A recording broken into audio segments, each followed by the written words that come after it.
Okay, welcome back. Let's just continue with these videos. Time for an anniversary review video. Kamelot's Karma is 20 years old on the 10th of July. This is one of Kamelot's best albums from memory. I mean, I'm quite a fan of Kamelot. I've seen them about, I don't know, maybe three or four times. They very cool band. Saw them not long before lockdown, actually. It was in 2019 sometime, I think. So I listened again to Karma on its 20th birthday, and see how it stood to the test of time after 20 years. So I'm going to rate each song quickly, and then I'm going to give an average rating at the end, and again keep this video under 10 minutes if possible. Track 1 is Regalis Apertura. It's like an epic intro. No rating for this one, so just move on. Track 2 is Forever, one of Kamelot's most famous and melodic songs. It's like an old friend when you listen to this one. When the opening riff starts, it's fast and melodic, a smooth and hypnotic vocal from Khan. Chorus has always been one of my favorites, and it was good to hear it again. 8.5 out of 10. Track 3 is Wings of Despair. This song was great. Had forgotten how upbeat and melodic it is. Thunderous galloping riff. It's a really killer tune. The chorus is a thing of beauty and sung with like great majesty by Khan. I really loved Wings of Despair. 9.5 out of 10. Track 4 is The Spell. It's just like a slow and dramatic song. Khan is again in majestic form. He absolutely owns this track. The chorus is a thing of dark and foreboding beauty again. Cool tune. 8.5 out of 10. Track 5 is Don't You Cry. It's the first proper ballad. It's like a classical instruments with acoustic guitars. Very emotional song, sung like an angel by Khan.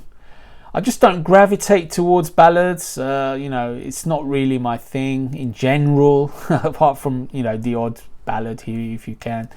Like, when I was talking about Alter Bridge, their ballads I quite like. But this is a good song. I mean, it's a solid song.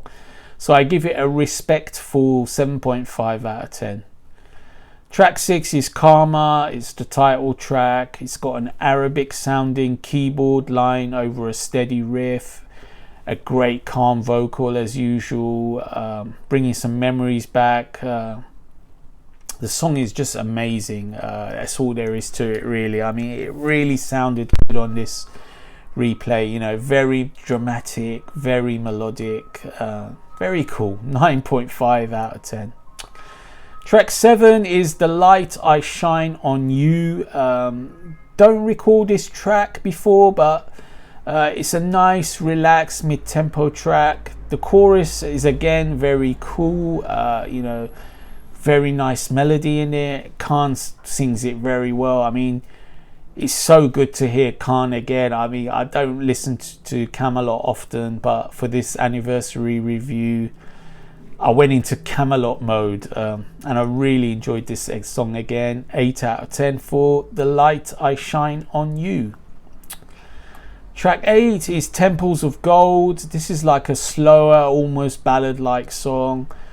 It's dramatic again. It's got dark Arabic sounding strings in the midsection. Not my favorite so far, but solid bit of sort of dramatic moodiness, so not bad. 7 out of 10. Track 9 is Across the Highlands. This is what I love best about Kamelot. Upbeat, galloping riffs, singing gloriously catchy melodies over the top. This one is about the song, about the film Highlander, which, as you know, it's my favourite song of all time as well, with Lost Horizon doing a song about the same film. This is the kind of chorus which I absolutely love. It's like soaring across mountains like an eagle. It's just a great feel to it. It's just a song for pure enjoyment of melodic heavy metal. So 9 out of 10 for that song. Next song is the Elizabeth 3-part trilogy, which is I'm gonna rate each section of the trilogy as 1. Oh look, the ice cream man is here. How interesting. Part 1 is Mirror Mirror. Khan is silky smooth on this part 1. Very cool on that. Just sort of, it's building up to the part 2. Part 2 is called Requiem for the Innocent. It gets dramatic and heavy again, with that Middle Eastern theme which they often revert to on this album. Khan sings amazing on this midsection. Some superb melodies. I mean, just wonderful melodies to listen to. And then the final part of the Elizabeth trilogy is Put the Foot on the Gas.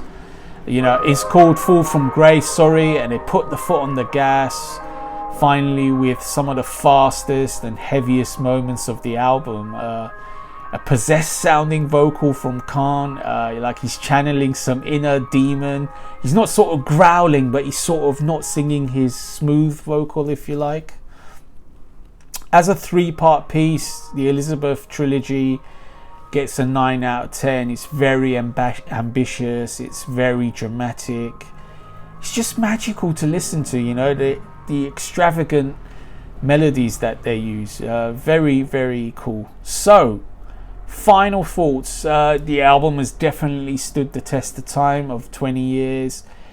Khan, he's the star of the show. He's absolutely in his he's top form. He's at the peak of his powers. He's now back with his old band, actually, Khan, and releasing music again after he left metal for a while. Although I'm not really into that type of music that he's doing now, but at least he's back singing and he still sounds good. But this Kamelot period, I mean, he was in his absolute pomp. The songwriting stands up to today's standard. The production is solid, but maybe not as good as today's standards. So you can sort of tell that it's 20 years old. I mean, some 20-year-old albums from that time ago sounded better than this one. This sounds good, but there's nothing really special about the sound. It's just solid and good.